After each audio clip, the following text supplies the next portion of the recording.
أعوذ بالله من الشيطان الرجيم.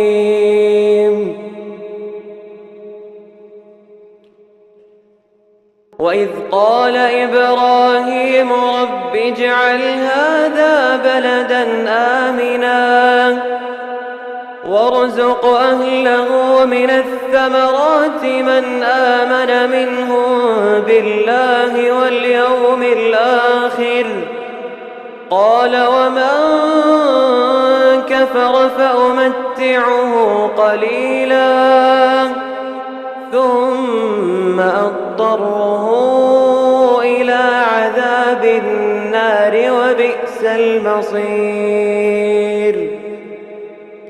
وإذ يرفع إبراهيم القواعد من البيت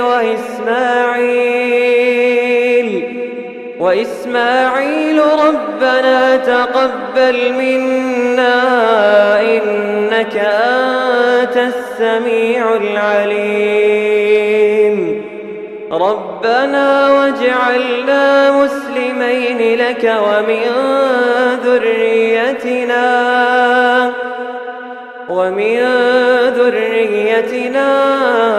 أمة مسلمة لك وأرنا مناسكنا وتب علينا إنك أنت